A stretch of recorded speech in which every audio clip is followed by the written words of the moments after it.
Hey everyone, thanks so much for joining us for another episode of the Morehouse Show.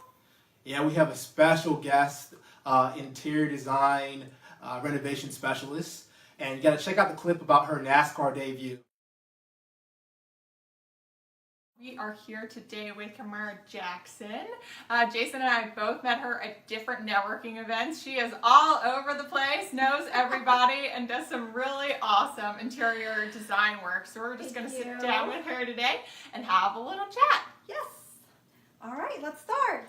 All right. So how did you end up in Raleigh in the first place? That is a crazy story. So I came from Fort Lauderdale, South Florida.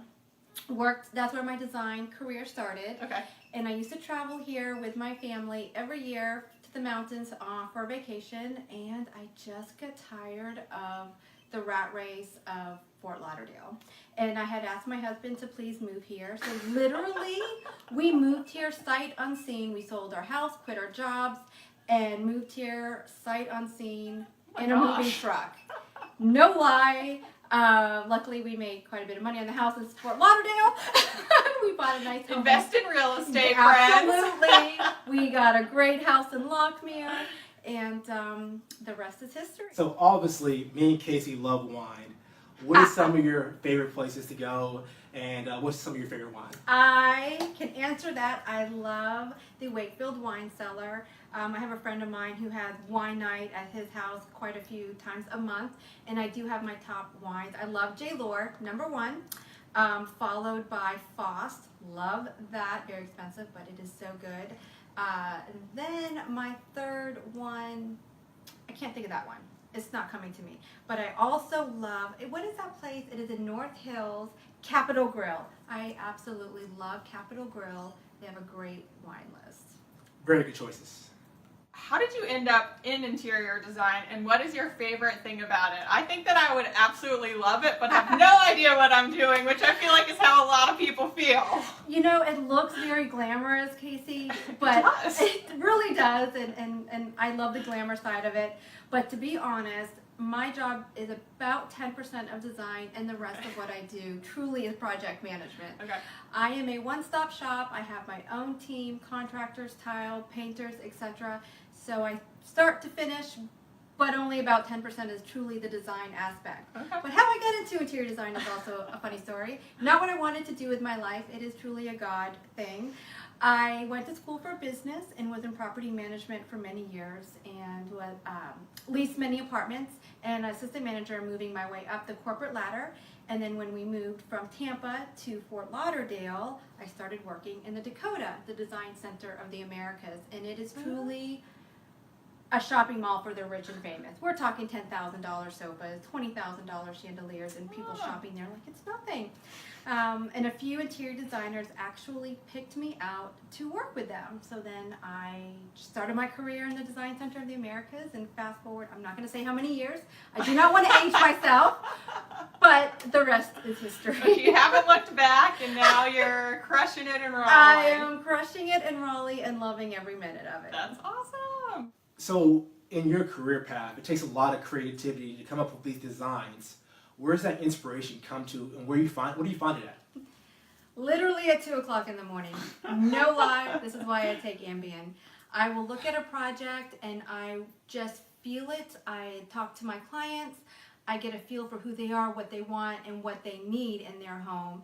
And then I'll just rest on it, and it will come to me typically 1, 2 o'clock in the morning. I'll get up, sketch it out, write it down, whatever I need to do. But that is truly and honestly my creative process.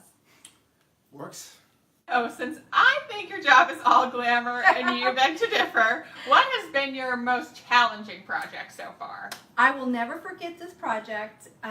The most challenging, however, the most rewarding. I received a phone call from Mr. Reifenberg several years ago. He is the owner of Reifenberg Racing, and he wanted me to convert a 1982 bus into a NASCAR bus for his NASCAR racing team. Oh, no way! And he sold it to me. It's only 450 square feet. You've got this. Think of it as a master bathroom remodel. Oh, no.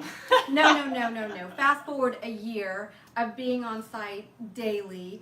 We're talking limestone bathroom for the master, marble bathroom for the guest bathroom, heated flooring, Oh my gosh. custom upholstery. I designed the chairs, the leather headboard. We even embroidered the race car logo anywhere we could.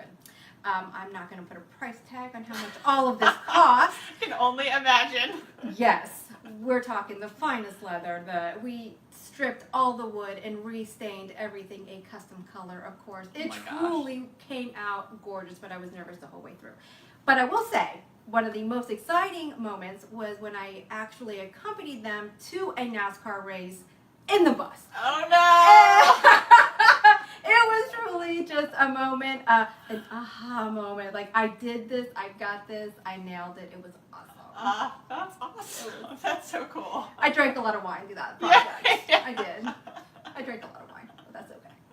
One of the most important things about our show is giving people smart financial advice.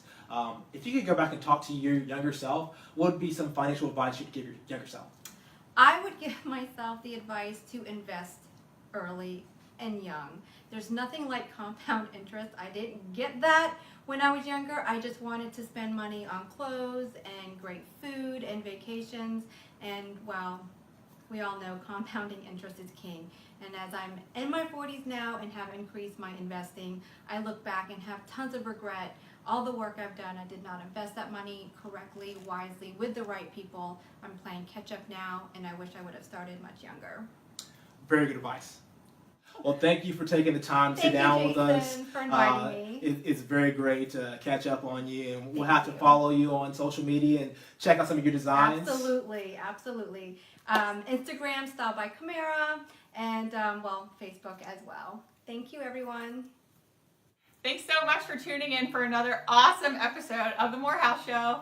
Stay tuned for some more great interviews. Bye.